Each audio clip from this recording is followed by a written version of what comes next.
Ave Maria Stella, Dei Mater. Hello and welcome back to Vatican II. I'm your host, Father Matthew Schneider. I'm a priest of the Legionaries of Christ and a theology professor. This is a podcast on the Star Quest Production Network on sqpn.com.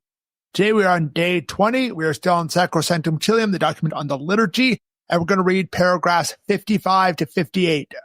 Some of the earlier versions of the reading plan had a typo. It said 55, 56. We're reading 55 to 58. And it's on the unity of Mass and the idea of concelebration. So we're continuing on chapter 2 of the most sacred mystery of the Eucharist. We're going to finish it today. Most of the rest of the chapters after chapter 1 are a little shorter, so they'll only be like 2-3 days usually. So yesterday we're talking about the importance of the Bible readings at Mass. And today we're going to talk about two smaller topics, which are the unity of the parts of Mass, right? So we have the liturgy of the Word and the liturgy of the Eucharist, and they're united.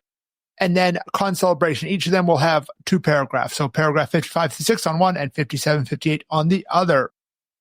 So paragraph 55 is about communion and the value of communion and the unity of our receiving Jesus in communion in the Eucharist with the rest of Mass. So let's read the text. The more perfect form of participation in the Mass, whereby the faithful, after the priest's communion, receive the Lord's body from the same sacrifice, is strongly commended. The dogmatic principles which were laid down by the Council of Trent remaining intact, communion of both kinds can be granted when the bishops think it fit, not only to clerics and religious, but also to the laity.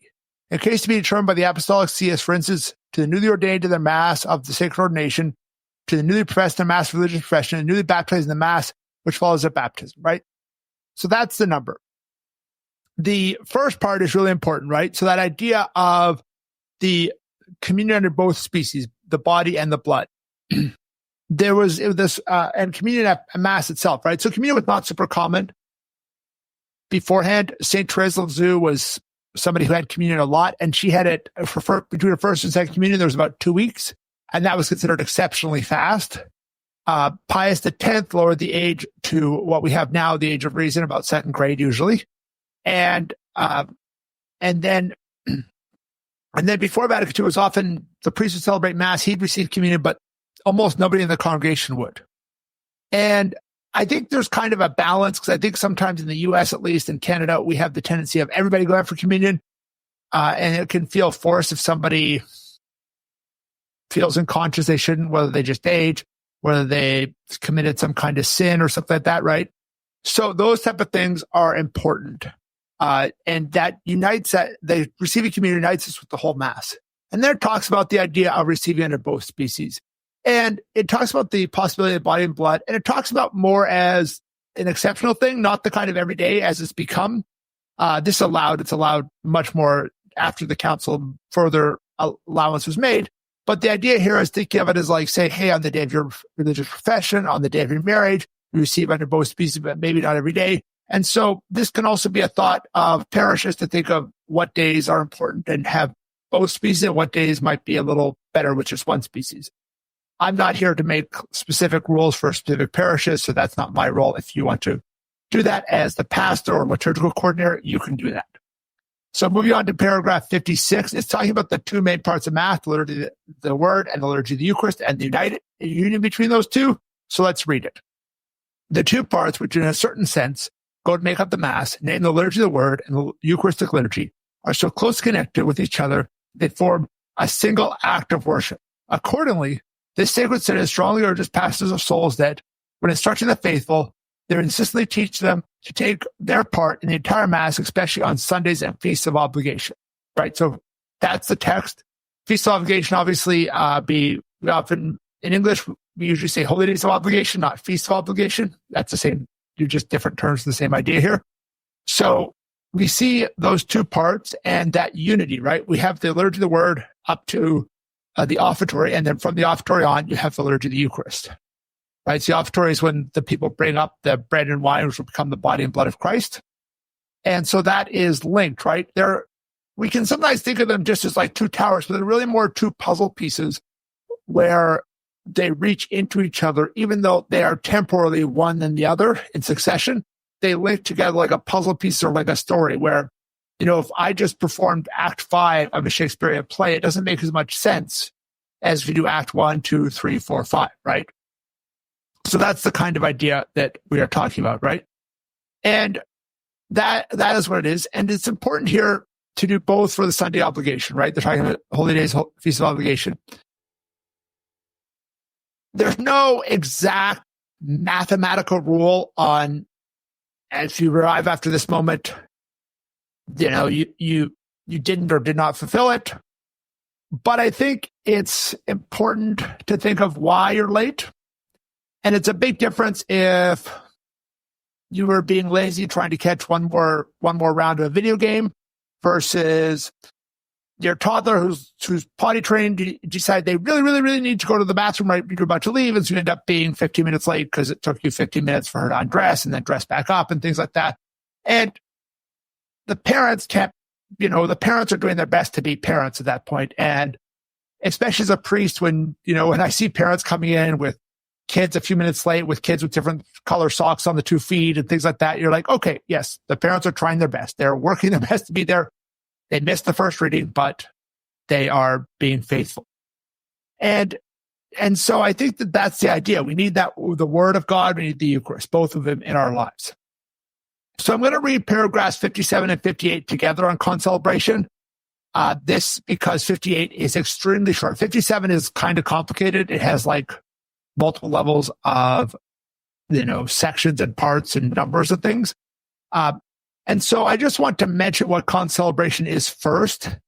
There's a good chance you've seen it, but you may not have. So usually at Mass, you just have one priest who's celebrating the Eucharist, right? So Concelebration, the other priests are vested in the chasuble, the soul, everything else. And they are also celebrating Mass there, right? So they're holding out their hand at the time of consecration and things like that and saying the words of consecration with the main celebrant and things like that. It had kind of fallen out of favor just before Vatican II, so it wasn't that common. And this is really something that was really brought back with Vatican II. And we'll talk about the times and places and when it's required or recommended or allowed and things like that. And just like we talked about the body and blood, there's a little bit wider allowance than is mentioned in Vatican II. That doesn't go against the council. The council gave these rules, and then further popes can modify them slightly. Anyway, so let's start with 57-1. Concelebration, whereby the unity of the priest is appropriately manifested, has remained in use to this day in the Church in both East and West. For this reason, it seemed good that the Council extend permission for concelebration in the following cases. 1.1a. On the Thursday of the Lord's Supper, not only at the Mass of Christmas, but also the evening Mass. 1.1b. At the Mass during councils of bishops' conferences, synods. 1.1c. At the Mass of the blessing of an abbot. 1.2. Also, with the permission of the ordinary, to them who belongs to decide whether concelebration opportune at conventual masses and at the principal mass in churches when the needs of the faith do not require all the priests should be available to celebrate individually. At 1.2b, at Mass to celebrate any kind of priest meeting, whether the priests be secular, clergy, or religious. 57-2. 1. The regulation, however, of the discipline of concelebration in the diocese pertains to the bishop. 1.2.2. Nevertheless, each priest shall retain the right to celebrate Mass individually, though not at the same time in the same church as a concelebrated Mass, nor on Thursday of the Lord's Supper. 58. A new rite of concelebration is to be drawn up and inserted in the pontifical and into the Roman Missal. So that's all you notice at 58 is just basically, what we said in 57, add that to the Missal. So this is, somewhat new for people who are alive at the time, like my dad or my grandparents would not have remembered it, but it was an ancient practice in the West as well, right? So we as Roman Catholics were Western Christians as opposed to Eastern, which would be like Maronites, Ukrainian Catholics, things like that.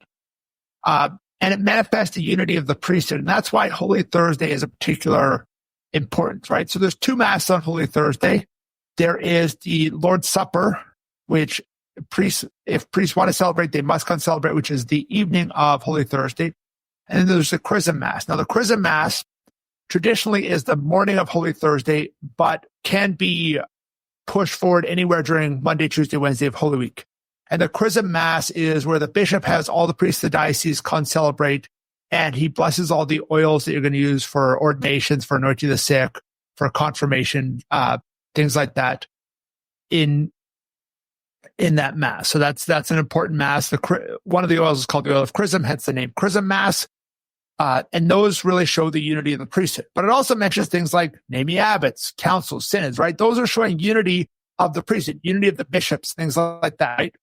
And it's allowed at other times in that part 2, right? So conventual masses in a monastery. So a lot of more monastic religious will have a daily mass at a specific time that that the religious are all expected to attend.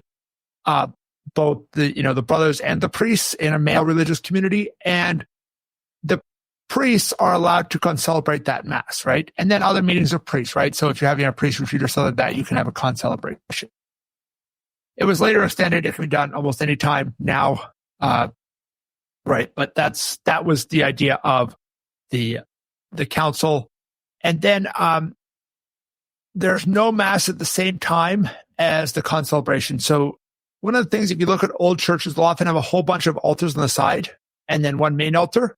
And the idea was then that the different priests would celebrate individually, and they'd each celebrate on these side altars.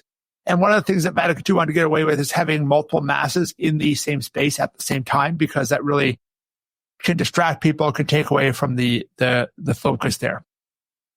And that was the idea of private altar retreats, right? And you can't force concelebration. The last thing, you can't force a priest to concelebrate, except for he cannot celebrate the Chrism Mass or the Holy Thursday Mass, except for via concelebration. Or if he's the only celebrant, like if the pastor is the only person at that parish, he celebrates the Holy Thursday Mass, the Lord's Supper, privately, not privately, but individually. So thank you for listening to this episode of Vatican II in a Year. This is a listener-supported podcast. You could donate to help StarQuest produce it, and many other great podcasts at sqpn.com/give. You can give one-time, monthly, or join the StarQuest Patreon. Tomorrow we're going to continue on the next paragraphs of Sacrum Concilium, which are going to start the next chapter. That's paragraphs 59 to 61 on the role and renewal of sacramentals. Please join us then to learn more about Vatican II, which will provide a blueprint for the Catholic Church. For more information, go to sqpn.com/Vatican, frmatthewlc.com/Vatican, or Vatican SQPN on Facebook and X. There's playlists and a reading plan. You can also submit feedback at Vatican2 at sqpn.com. That's Vatican, the number 2 at sqpn.com.